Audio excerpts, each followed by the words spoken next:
We will never give up. We will never concede. It doesn't happen. You don't concede when there's theft involved.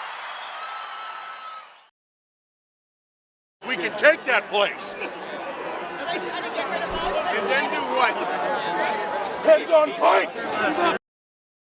Multiple reports say extremists have been signaling their intentions online for weeks, what they would do, when and where, all the while talking of weapons. So no, the siege was not a surprise. The police response to it fits a pattern of giving white extremists a pass.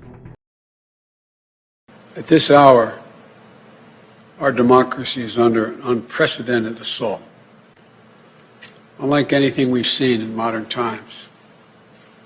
An assault on the citadel of liberty, the Capitol itself. An assault on the people's representatives and the Capitol Hill police, sworn to protect them,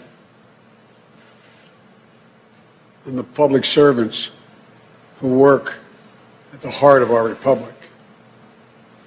An assault on the rule of law like few times we've ever seen it.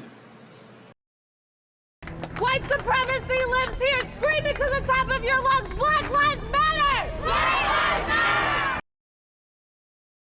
And then the response to Black Lives Matter protests in D.C. not long after. Black Lives Matter! Black Lives Matter! Or almost anywhere in the U.S. The National Guard was deployed to protect the Lincoln Memorial during BLM protests in the spring. They were requested well in advance to protect the Capitol yesterday. The Department of Defense acknowledged delaying the deployment, and when they arrived, it was too late. Damage done, pattern repeated. White extremists simply assessed and treated differently from black protesters. Let me be very clear. The scenes of chaos at the Capitol do not reflect a true America, do not represent who we are. What we're seeing are a small number of extremists dedicated to lawlessness. This is not dissent. It's disorder. It's chaos. It borders on sedition. And it must end now. I call on this mob to pull back and allow the work of democracy to go forward.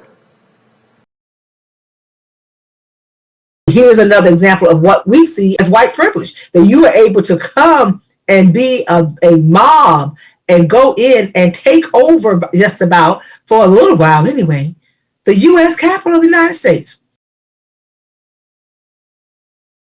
You've heard me say before in different contexts, the words of a president matter, no matter how good or bad that president is.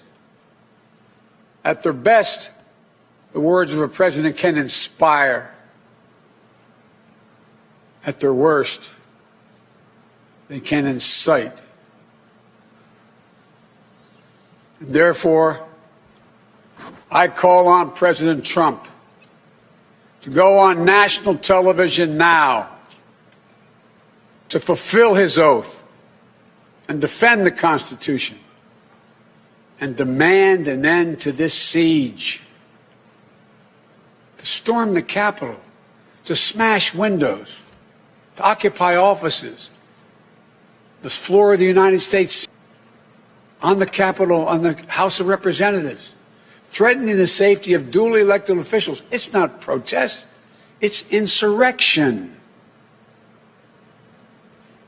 Through war and strife, America's endured much. And we will endure here, and we will prevail again, and we'll prevail now. It's about solving problems, looking out for one another, not stoking the flames of hate and chaos. As I said, America's about honor, decency, respect, tolerance. That's who we are.